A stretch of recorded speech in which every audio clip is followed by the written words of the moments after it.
Buenos días, mi nombre es Luz Aida Maya Pérez y este es nuestro quinto video. Vamos a hablar sobre los artículos 110 y hasta el 124 del Código General del Proceso en Colombia.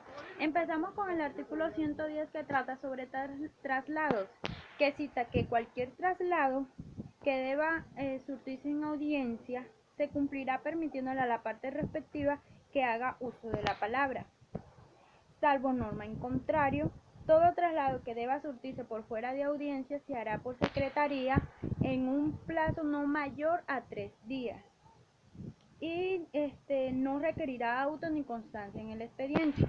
El artículo 111 trata sobre comunicación, que cita que los tribunales y jueces deben entenderse entre sí, con las autoridades y con los particulares por medio de despachos y oficios que se enviarán por el medio más rápido y con las debidas seguridades. Bueno, empieza el capítulo 2 que trata sobre allanamiento en diligencias judiciales. El artículo 111 que dice procedencia del allanamiento. Este dice que el juez podrá practicar el allanamiento de habitaciones, establecimientos, oficinas e inmuebles en general, naves y aeronaves mercantes y entrar en ellas aún en contra de la voluntad de quienes estén habitando en el momento de la llegada. Cuando deba practicarse las medidas cautelares, entrega, inspección judicial, exhibición o examen de periodos de peritos sobre ellos o sobre bienes que se encuentren en su interior. El artículo 113 relata la práctica de estos allanamientos, que dice que el juez informará el objeto de la diligencia a quien encuentre en el lugar. Si no se le permite el acceso, procederá al allanamiento valiéndose de la Policía Nacional. Y por tales efectos se actuará bajo la dirección del juez. El capítulo 3 que trata sobre las copias, certificaciones y desgloses. Artículo 114. Copias de actuaciones judiciales. Salvo que exista reserva del expediente, se podrá solicitar y obtener la expedición y entrega de copias con observancia de las reglas siguientes. 1. A petición verbal del secretario expedirá copias sin necesidad de auto que las autorice. 2. Las copias de las providencias que se pretendan utilizar como título ejecutivo requerirán constancia de su ejecutoria. 3. Las copias que expida el secretario no se autenticarán cuando lo exija la ley o lo pida el interesado. 4.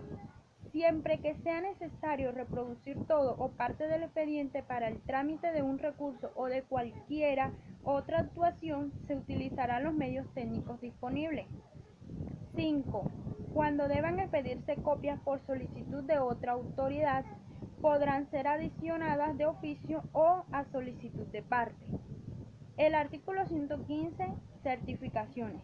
El secretario, por solicitud verbal o escrita, puede expedir certificaciones sobre la existencia de procesos, el estado de los mismos y la ejecutoria de providencias judiciales, sin necesidad de auto que las ordene. Artículo 116, que es el desglose. Los documentos podrán desglosarse del expediente y entregarse a quienes los haya presentado una vez precluida la oportunidad para tacharlos de falsos o desestimada la tacha, todo con sujeción a las siguientes reglas y por orden del juez. 1. Los documentos aducidos por los acreedores como títulos ejecutivos podrán desglosarse cuando a. contengan créditos distintos del que se cobra en el proceso, para lo cual el secretario hará constar en cada documento qué crédito es el allí exigido. B.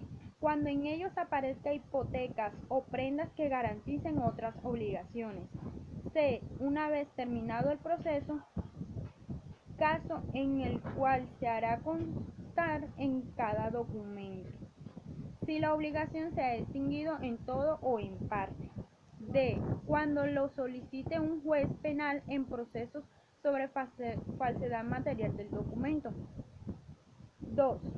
En los demás procesos, el desglosarse un documento en que conste una obligación, el secretario dejará constancia sobre la extinción total o parcial de ella, con indicación del modo por el cual se produjo y demás circunstancias relevantes.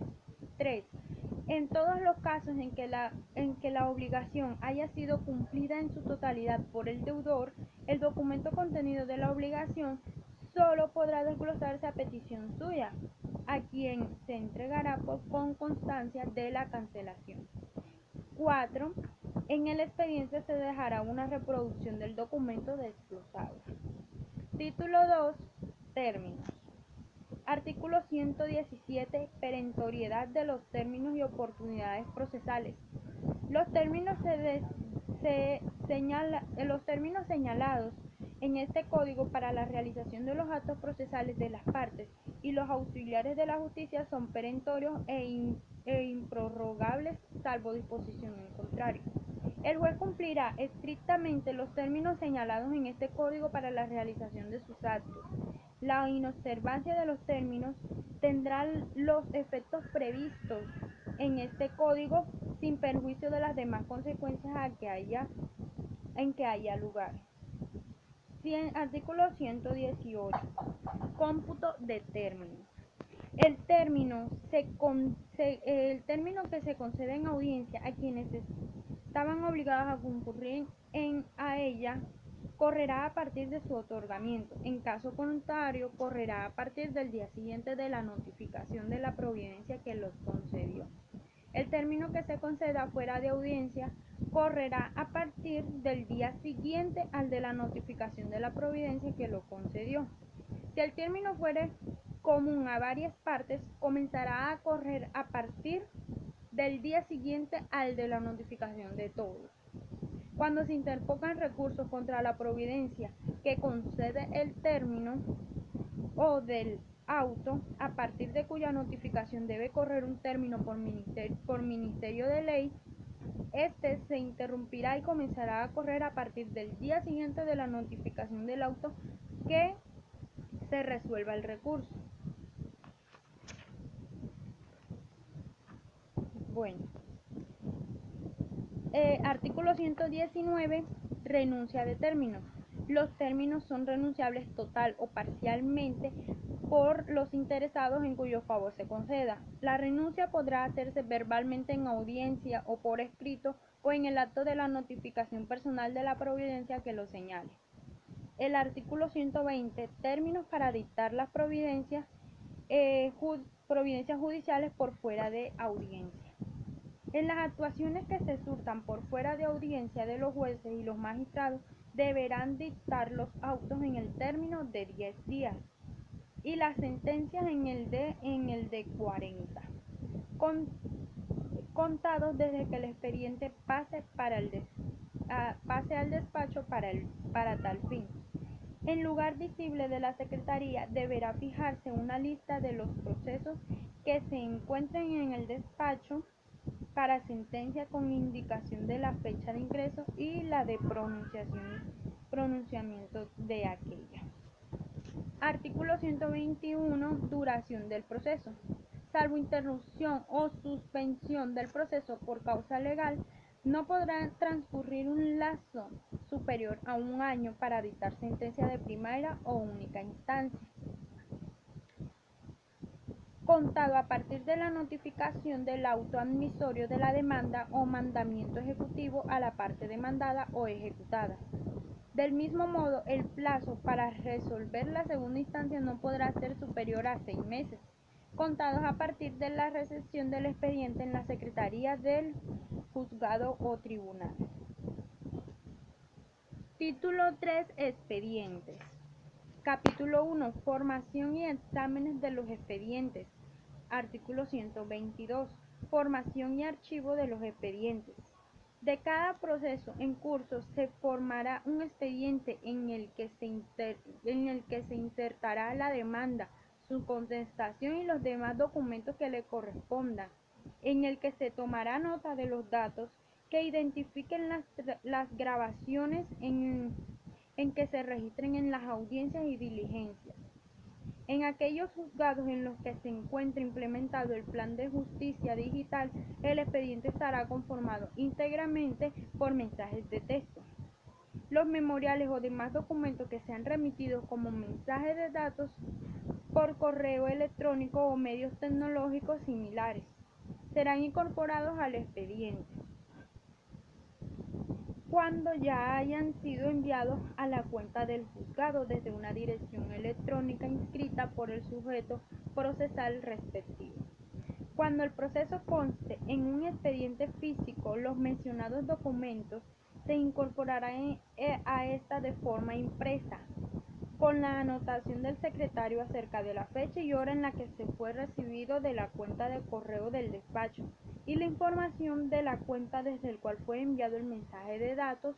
El despacho deberá conservar el mensaje recibido en su cuenta de correo por lo menos hasta la siguiente oportunidad en que el juez ejerza el control de legalidad, salvo que por la naturaleza de la información enviada, la parte requiera la incorporación del documento en otro soporte que permita la conservación del mensaje en el mismo formato en la que se le fue generado.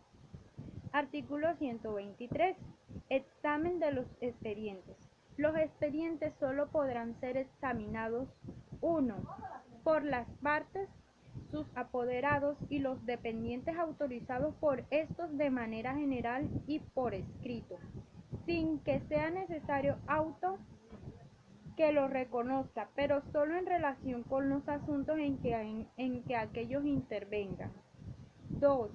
Por los abogados inscritos que no tengan la calidad de apoderado de las partes. Estos podrán examinar el expediente una vez que se haya notificado a la parte demandada. Por los auxiliares de justicia en los casos donde estén actuando para lo de su cargo. 4. Por los funcionarios públicos en razón de su cargo. 5. Por las personas autorizadas por el juez con fines de docencia o de investigación científica. 6. Por los directores y miembros de consulados jurídicos debidamente acreditados en los casos donde actúen. Capítulo 2. Retiro y remisión de expedientes. Artículo 124. Retiro de expedientes. Mientras estén en trámite el proceso del expediente, no podrá ser retirado del juzgado el informe requerido por autoridad competente sobre una actuación judicial. No podrá sustituirse por la remisión del expediente. Artículo 125. Remisión de expedientes oficiosos y despachos. La remisión de expedientes, oficios y despachos se hará por cualquier medio que ofrezca suficiente seguridad. El juez podrá imponer a las partes o al interesado cargas relacionadas con la remisión de expedientes, oficios y despachos. En los despachos en los que se encuentra habilitado el plan de justicia digital, las remisiones se realizarán a través de la habilitación para acceder al expediente digital. Capítulo 3. Reconstrucción de expedientes. Artículo 126. Trámite para la reconstrucción. En caso de pérdida total o parcial de un expediente se procederá así. 1. El apoderado de la parte interesada formulará su solicitud de reconstrucción y expresará el estado en que se encuentra el proceso y la actuación surtida de él. La reconstrucción también procederá de oficio. 2. El juez fijará fecha para la audiencia con el objeto de comprobar la actuación surtida y el estado en que se ha hallado el proceso, para lo cual ordenará a las partes que aporten las grabaciones y documentos que poseen. En la misma audiencia resolverá sobre la reconstrucción. Si solo concurriere a la audiencia una de las partes o su apoderado, se declarará reconstructivo el expediente con base en la exposición jurada y las demás pruebas que se aduzcan en ella. 4. Cuando se trate de pérdida total del expediente y las partes no concurran a la audiencia o la reconstrucción no fuere posible o de pérdida parcial que impida la continuación del proceso, el juez declarará terminado el proceso, quedando a salvo el derecho que tenga el demandante a promoverlo de nuevo. Quinto, reconstruido totalmente el expediente o de manera parcial que no impida la continuación del proceso, este se adelantará, incluso con presidencia de lo perdido o destruido. Bueno, muchas gracias, quedamos hasta aquí y nos vemos en un próximo video.